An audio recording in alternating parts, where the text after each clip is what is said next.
Everybody, welcome back to Going the Distance MMA today. Well, I normally would say we, but I'm going to be covering Cage Warriors 200. Owen is currently on vacation, and I'm low-key very jealous because it's very cold where I am. But this is a pretty solid card. We all love Cage Warriors, one of the most violent promotions in the world. Undercity. Pretty good main card. I really only had time to tape a couple fights on the main card, and anyway, the prelims is pretty much all one-sided squash matches and big favorites. So I just figured I'd hop on here real quick, break down a couple of the fights that I'm looking forward to, and yeah, we'll see how this goes. First time doing it by myself. And again, thank you to everybody for subscribing and for the support. I really appreciate it. Me and Owen love doing this. We did it as a hobby, so any feedback, any people who enjoy it, we love we're able to give back to the MMA community, and yeah, just enjoy doing it and do this for as long as we can. So the first fight I wanted to talk about was the Adam Darby versus Thiago Habibi. I guess to start, Adam Darby is 6-1, 27 years old, 170, even though this fight's at a catch weight of 175. 6'3", which is big for the division. And yeah, Darby's like your typical lanky striker. Like pretty good jab, pretty good low kicks, good body kicks, has shown pretty good durability. Moves pretty well laterally on the outside. Pretty good submissions. He has a pretty big submission win over just bear with me while I find the name. Thorson Jacobs, which was in Cage Warriors a couple years back, I think 2023, where he snatched up a nasty guillotine. He was doing a really good job pressuring him with the striking. Jacobs gave his neck, and he was able to get the finish. Another solid win was the Robert Constanani in his last fight, who was 6-0 at the time. Good fight, man. He landed a ton. He got the finish in round 3 with elbows and punches. Really nasty step and elbow. Good setup. Pretty solid win. He's only 27, so he's definitely making improvements. He is a big favorite here at, let me see what he is. Yeah, over minus 1,000. So yeah, I think he rolls here. But I guess Thiago Habibi, on the other hand, is 6'4" at 170, which is gigantic. But yeah, I'm not super impressed with his game. He's like a way worse Darby. Like a lot slower, doesn't have that explosive body kick, doesn't love his I also don't love his takedown defense. Like he's been taken down by pretty low-level guys. He's just been fighting low-level guys. I don't really see how he wins this unless he clips him on the feet. And he lost his only pro loss is to Anthony Roccazo, who's a good fighter, one of the better fighters out of Cage Warriors, where he was finished in the first round. I mean, not much shame in that. But before that, he was fighting 0-0 guys. He's got a loss to an 0-0 guy on his amateur record. And yeah, just like slightly worse than Adam Darby in almost every attribute.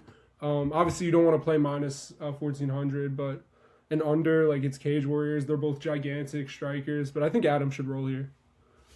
Next fight up, we have Maximus Lawley versus Alexandre Jr. And yeah, this is another fight where I think the big favorite rolls. Like, I don't think Lawley's great. He is... Let me see his odds. Yeah, minus 850. So like, yeah, that's disgusting. You wouldn't want to play him 850, but I understand why. He's 5-0, nice looking record. Another one who's huge for the division at 5'10" for 145. He's only 22, so he's making a ton of improvements. He's gonna have a huge size advantage here. Junior's only 5'6", if that. He looks smaller. He's also coming up from 135. So yeah, I don't really see how he wins this other than like catching him with something. But I don't see it. Junior doesn't have a ton of power. Lawley has never really shown any durability issues. I think he has the huge grappling advantage also, like great back takes. He's good at keeping fighters to the outside, especially when he's way bigger than them. He's got good teeps, good jabs. He has a win over Bill Ellis, which was very close. I don't think Bill Ellis is horrible, even though he doesn't have the greatest record. Like I think Bill Ellis would give Junior all sorts of problems. But yeah, I think Lawley should be fine here, just with size, length, and also if it hits the ground, I think he has a massive advantage. Also, Junior's durability doesn't seem great. He's been finished twice, I believe. Twice by KO at least. He has been subbed also. I don't think his striking defense is great. I don't love his hands. I don't love his boxing. So yeah, I mean, it's boring, but give me Lawley also. Next fight, we're going to take a look at the co-main. Dario Bananidi versus Patty McCory. And I guess we could start on the McCory side. A lot of people remember him from obviously his Ultimate Fighter stint and also his fight on Contender Series where he fought that Korean guy. I think that dude's name was Ko. Let me see. Oh, Su Huang. I'm confusing him with Ko, who was supposed to fight Jacoby Smith on UFC.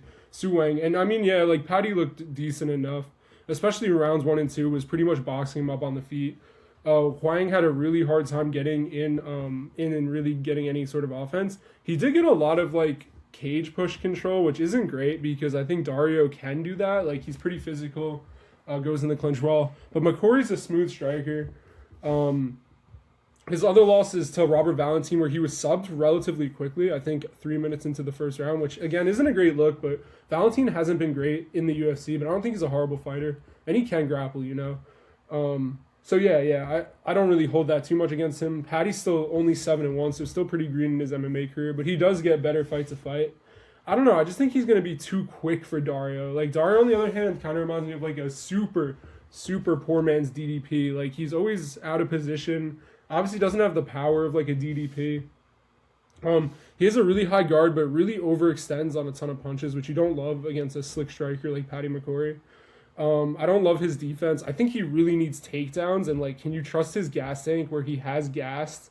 Like the Mick Staten fight was pretty a war back and forth.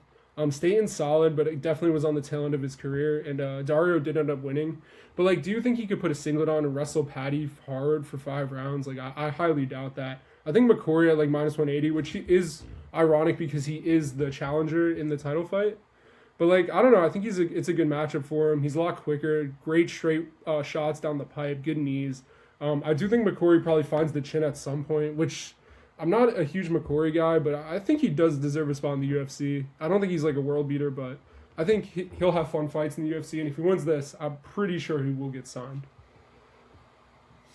And then the last fight, which is definitely the best fight in the card in my opinion. Only if Owen was here, he loves himself some Solomon Simon.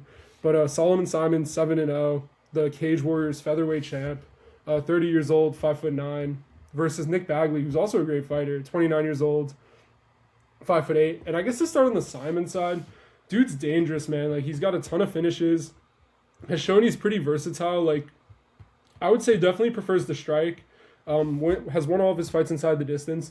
What impressed me about the last fight against Araujo, he pretty much beat him in all aspects of MMA. Early, he got a ton of takedowns and was able to put him in some compromising positions, like side control mount, threatened taking the back, threatened with submissions. And then he KO'd him in the second with like a straight shot, nasty. Araujo's not horrible. A pretty solid win to get the title. And then the other fight I wanted to bring up was the fight before that, Christian Oraga, where he won via right hook in the first round. Like, nasty setup, really good power, really explosive. The concern here would be he hasn't really been extended. All of his wins are inside the distance. So, like, what does he look like if he gets extended? And he is -190 currently. He probably does get steamed a little bit more because a lot of people like Solomon Simon. Good-looking record, obviously, at 7-0. All wins inside the distance. But Nick Bagley, man's a dog, like... He's 7-1 himself. 6 of his 7 wins are by submission, 1 by decision. He doesn't have any knockouts, but man, he will go for it on the feet. The fight that I was looking at was the Kenwy Lopez fight, where he showed good striking, the ability to mix in takedowns, strike into takedowns, and it's good. Like, he's got a really good rear naked choke setup. He got it nasty against Shelley, I think 2 fights ago, and also against Jordy Bakes, who's a solid enough grappler, solid enough fighter. I think he will proactively grapple here and to test Simon's gas tank, which I'm really curious to see. I think both these guys are pretty solid prospects. I look forward to see what they end up doing. In terms of a pick, like, I love Simon. I think he's really good, but I think the 5 rounds really favors Bagley here. I think he really comes on as the fights get extended, you know, and Simon's gas tank is just pretty unknown. I don't think either of them get finished, though. I think if there is a finish, it's Solomon catching him with a punch early. But again, Bagley's never been knocked out, never really shown durability issues. He's really tough. So yeah, for pick-wise, I'd probably take Bagley. And I guess just for a bet, even though I didn't break down these fights, it's kind of hard to, because it's all big favorites. But I think Kenny Mokowawana however you say his name, is like minus 600. Here, yeah, here. I mean, this should be a really easy fight for him. He has a huge grappling advantage, a huge physicality advantage. I don't think Grant's great. He has been taken down and submitted in the past. I don't mind him as a parlay piece. I think Andreas Bonder here also. I think this is a good spot for him. Like another guy who's a good grappler, probably will have advantage almost anywhere wherever this fight goes. Like 6 wins by KO, good power, and I don't know. JC just doesn't do it for me personally. I just don't think he does enough.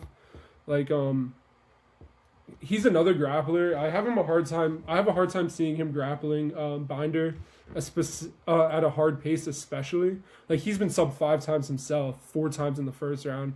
So I don't love that. I think both of those are pretty solid enough parlay pieces. And then if you want to throw like Patty McCoy in there, you probably would get to plus money, which I don't hate. I guess if you have any sort of totals, it is a little bit scary, but I think the Simon fight banks rounds. I don't think there's a finish in the first like 7.5 minutes at least, which most Solomon Simon fights are juiced to the under 1.5 because he's just smashing these guys. But yeah, just something short. Wanted to break down this card. Cage Warriors 200, huge milestone for them. Really looking forward to this. It's on the Saturday morning, and then of course we have UFC at night. And again, I want to thank everybody for their support and listening in. Next week we will be back. Both of us will be here. So it'll be a more organized and just a better show overall. I feel like me and Owen work really well together. And yeah, I look forward to recording another video when he's back. But as always, thank you for watching.